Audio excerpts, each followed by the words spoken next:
Good morning, ladies and gentlemen. Welcome to this morning's panel discussion, feeding the line and keeping maximum uptime.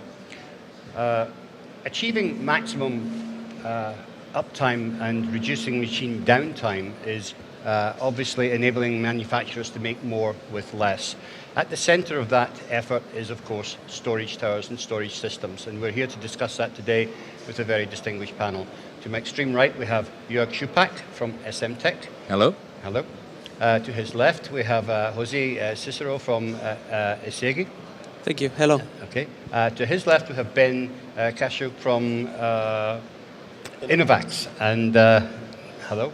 Hello. And then to my extreme right here, we have Juergen Philipp from MIMOT. Hello. Okay. So welcome, gentlemen. Thank you for joining us this morning. I'm going to dive straight in with our very first question, which is, of course, what are the arguments for and against having a central component storage versus local towers that are closer to the line? We'll start off with you on the end, Juerg. Do you have a view on that? Yes. We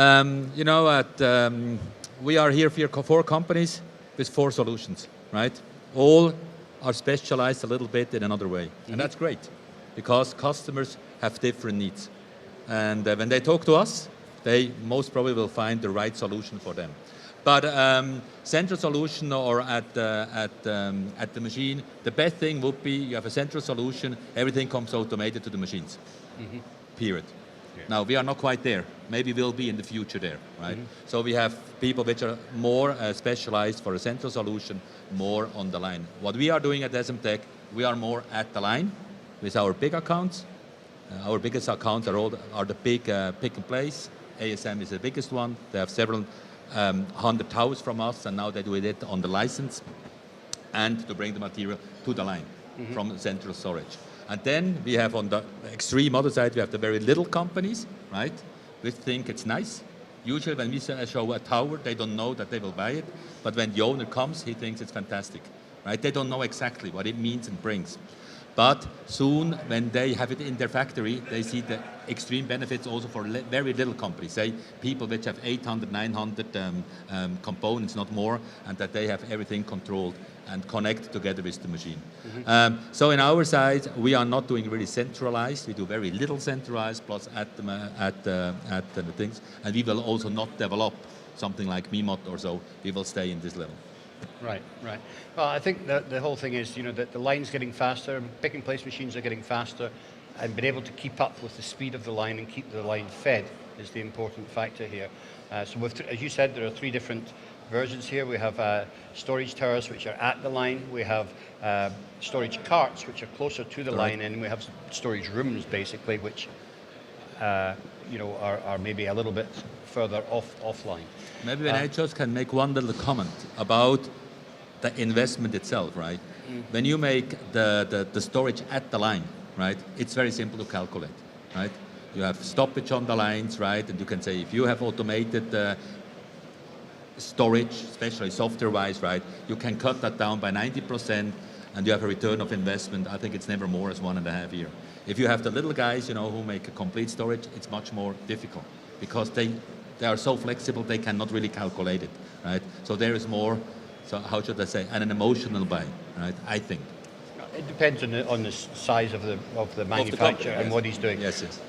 Jose, do you have a view? Well, yes. To answer the question, I have to say that I fully agree with Mr. Schupbach that the best solution is to have a fully centralized, full automatic solution. I don't think the market is ready today, at this day, to receive this kind of solution. So we are, as a company, we're focused on feeding the line, so we're very close to the line. But it really depends on the size of the company, typology of products they are producing, because sometimes we are functioning as a main warehouse for SMT components, and sometimes we're functioning as a buffer between the lines and the main warehouse, and sometimes we're instead just feeding a line that is dedicated for high runner products, right? So it really depends on the typology of companies we're approaching, the way we are positioning our towers, our solutions inside the companies. But to answer the question again, I think that it's better to have a fully automatic and centralized warehouse, but it has to be fully automatic in order to actually function as a benefit. Otherwise, it becomes too expensive. And so companies are turning to finding an equilibrium between automatic side and operators working in order to find the best ROI. Well, that kind of depends on how close you are to the line. You know, Yeah. I mean, for example, Ben, you're using storage carts, which are more mobile and can be closer, can be literally next to the machine, which is a different thing. You're not bringing out an automated kitting section, number of reels, but you're indicating which reels can be picked. Maybe you can explain it better. Sure. Well, thank you. I totally agree with both my colleagues here. They having material at the line, I think, is extremely important. I really believe in the past 50 years, the equipment manufacturers and the customers have totally neglected the material, the bloodline of the factory, and that's being the material. The equipment manufacturer totally focused on making the line faster, more accurate, placing all kinds of components down to even dust these days. But when it comes to the bloodline, has been totally neglected, and the only thing we had to work with on the manufacturer side has been software. And of course, software is garbage in, garbage out, so it could create a lot of error very quickly. And in the past 5 years, with the introduction of the towers and other solutions, have opened up the eyes of the manufacturers that they can solve the problem of the material. However, when it comes to the material, it's really important to not only think inside the factory, it's really important to look outside the factory as well. So by knowing what the VMI vendor do, by knowing what the distribution of the components do, and what their capabilities are, it's really something to take into the consideration with the designing material solutions for the factories. And we really shouldn't be thinking of one solution for all, as you all pointed out. The thing that is extremely important is being close to the line, and that means having ability to have the lowest footprint and lowest cost at the most reliable system to provide no downtime, not only on the machines, but also on the delivery of the material to the line. Okay. So we totally believe in the distribution of the material in a mobile, flexible approach. Okay, so technically it could be more complementary to a storage tower as well. Exactly. Juergen, you have got some very large storage facilities for tier one operators. Perhaps you could explain your approach to storage.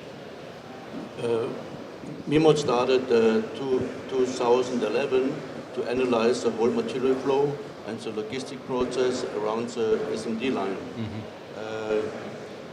That means we have created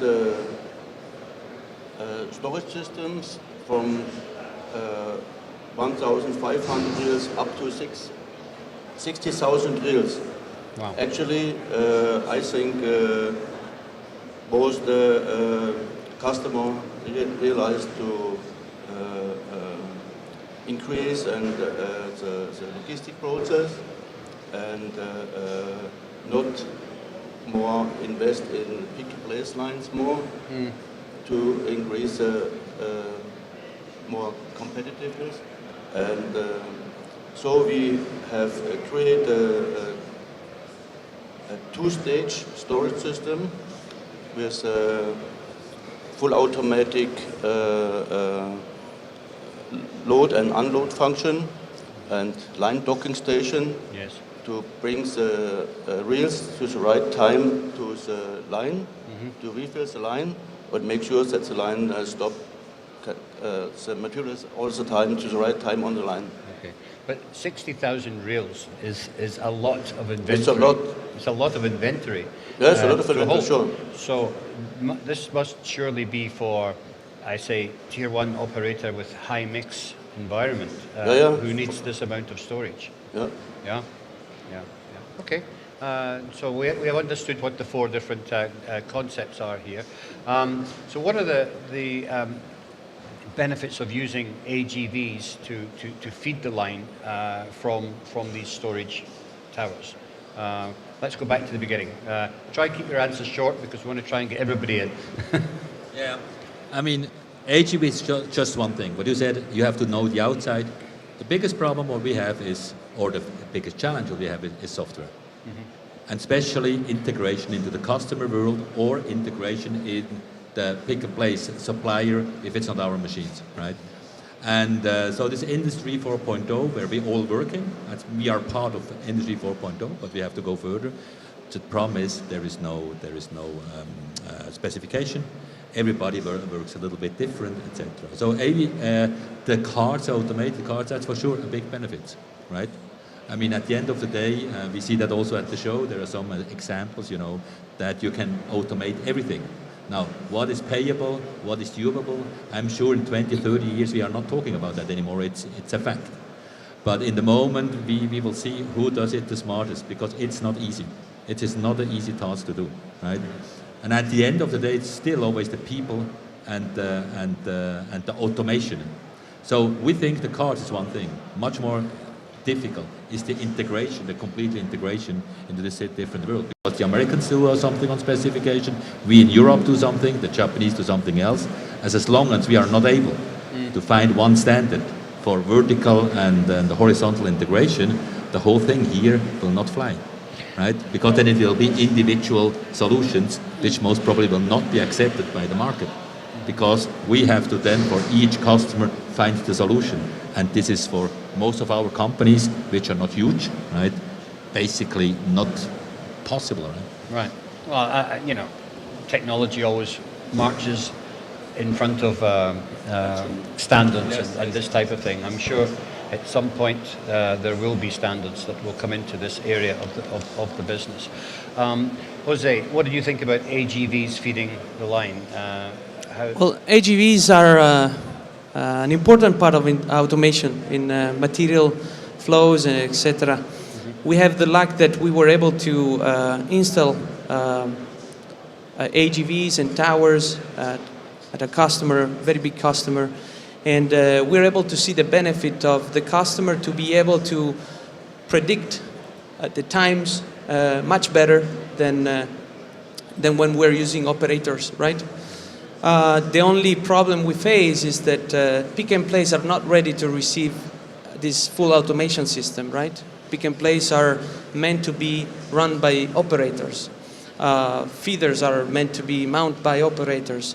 So we reach at a certain point, we can reach with our automation until the line, but it's kind of difficult to overcome that wall. And I don't think it's gonna be something that we can overcome soon.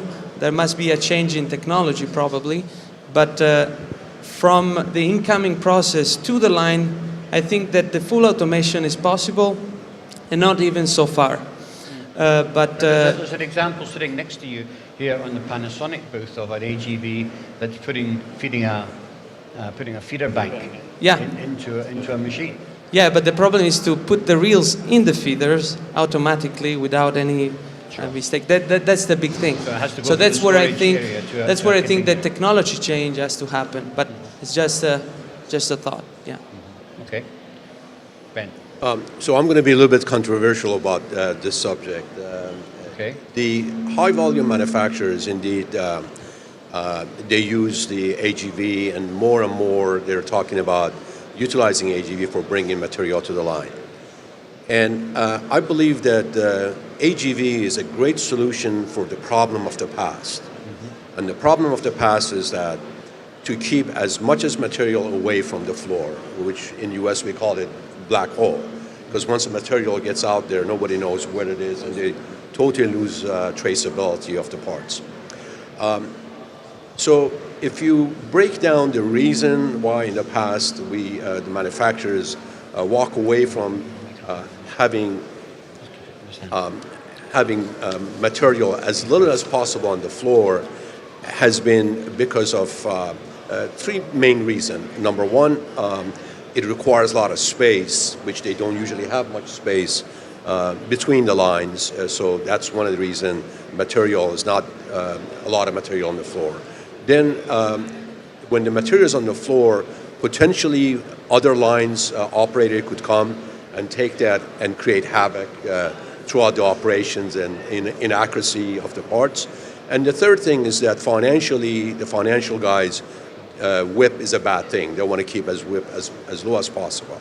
So therefore, they are thinking about 1 hour, 2 hour of requirement of material on the floor and using AGV to bring the material in. However, with the new platform that is available today, such as the towers, such as the mobile carts that can hold literally thousands of reels in a square footage as much as 2 chairs, it really changes and gives new opportunities to manufacturers to think perhaps differently, and especially if they incorporate the VMI capability that their suppliers have, especially for the high volume guys. Maybe they can even eliminate their stock room and have enough capacity distributed between the lines so they can be replenished by the suppliers themselves and really achieve another level of reduction of unvalue-added work and also cost. Okay, so you're not a fan of the AGVs. You'd rather have the material closer to the line. I think it has definitely an application, but it's not going to be needed as frequently as every hour AGV going back and forth. But certainly can be. Juergen, I believe you probably need AGVs because your storage system is so far removed. Yeah. Actually, we have 2 orders to automate the whole logistic process from incoming orders and brings reels on each line. That means we load and unload our full automatic smart storage system with integrated X-ray system and full automatically. And we have on each line docking station to bring the reels with the HEV to each line. And also with the HEVs we will be able to automate the whole logistic process. Also we can automate today with simple X systems, manual reel shelves. We can automate and bring these boxes to the HEV. And I think this is a big advantage. And the HEV will also reduce resources, of course, and costs. Right. Okay. So I think it's a big advantage. So one benefit of having your storage system so far removed is you can put more features into the system. Into the system, yes. Like the X-ray. Yeah. Yes. Which is a good point. It brings me on to my next question, which is we currently have these X-ray component counters, which are separate products in the factory at the moment. Is this something that in future should be integrated into storage tower? Absolutely. I remember these X-ray systems 5 years ago. They were around 130,000, 140,000 euros, right? And it didn't fly because it was just too expensive. And I thought always when it's coming down to like 80,000, then people start and the ROI can be calculated and the benefit. And that's happening now. And it makes absolutely sense. Because you can do whatever you want to do, you are never accurate on your parts, right? Because, okay, when we have fully automated, we still will maybe pull too much, lose some components, etc. And when you have a payable system in the completely concept, it's a huge benefit. Because again, it takes power away or work away from the employees, considering inventory control and especially also loading a job, and at the end of the day, you're still missing 3 components. And if they are missing, your product cannot be finished. Yeah. So I think this brings a big benefit, no question. Jose, can you see what other things can you see being integrated into storage systems in the future? Absolutely. We're already working on that, and it's coming very soon. We see the market is requesting this. They want a full automation between X-ray machines and towers. So I fully agree with with the fact that it's needed. Also to be able to control costs, to control inventory, and to be able to estimate our productions and customers' productions in order to the purpose is to not stop the line working, right? Okay. The line is the most expensive equipment we have in a production floor. If it stops, it's a cost. So the purpose is that. But this is a new area of technology for you. You're not an expert in X-ray technology, so are you We working, work by partnerships. you work with partnerships? Yes. That makes sense, Okay. Ben? No, I think X-ray counters do a really good job, and it's a necessary tool. However, we really need to be aware that one solution does not apply to all the variation of the process there is. Mm-hmm. The high volume guys perhaps don't need the X-ray counter as much as the high mix guys need. The guys who take in a reel from the distributor or manufacturers and put them on that machine, empties out and put another reel in, they probably don't need an X-ray counter. But the guys who take a reel 50 times before it goes to zero, it's important. However, with the ability to be able to communicate with the machine, knowing exact usage of the parts, having ability to put feeder scrap built into the software, it could reduce the need for going every single product going to the X-ray counter, which is also time consuming. Mm-hmm. It takes 10-15 seconds per reel, and it could add up to the cost. So indeed, it's a great tool for a portion of the market, but I don't believe it's something that is necessarily carte blanche across all products. Okay. But Ben, there is maybe one approach what we learned, right, is when the guys start the first time, right? Because then they have chaos. So somehow they have to count their inventory. Because, can I say that here on the TV, shit in, shit out, sorry, to say so, right? And I don't know if that works. I have not seen it. If, like rental things, etc. You are right. Maybe when everything is okay, it's not that necessary. But at the start of the system, when you integrate it, you need to know what you have. Otherwise, the benefits will be not so good. Okay. I totally agree with you. I think we, with the intelligent storage system, to begin with, is really important to have accurate counts, and especially in the case of a high mix company. So it's important to count them. But after that, with the connectivity, it reduces that a little bit more. Okay. Philipp? Okay. With the integrated X-ray system, you as the most advantage is that you can run automatically inventory. You push a button, and so you have the right counting of all components, and you save a lot of money because inventory will be done automatically. Yeah. That is a big advantage. Yeah. And till this year, that on Productronica we will integrate the incoming table to indicate the reels automatically and bring it automatically in the restore system. Okay. So I think we've got a fair idea that it's something that's going to happen very soon, and it's been requested by the industry. We're running out of time, gentlemen, so I'm coming straight to my last question. I want very short answers if you can, maybe even a yes or no. The sole purpose of a storage tower is to feed the increasingly more efficient pick-and-place systems and to avoid machine downtime. Do you think one day that the storage towers will actually be integrated with the pick-and-place system, so we don't have that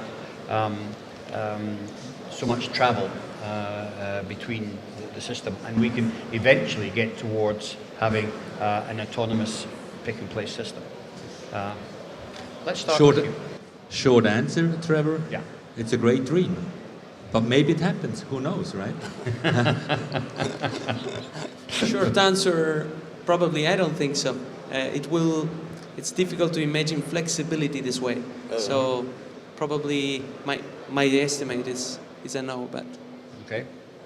I agree. I think until the packaging changes and the feeder, the way it is today, changes.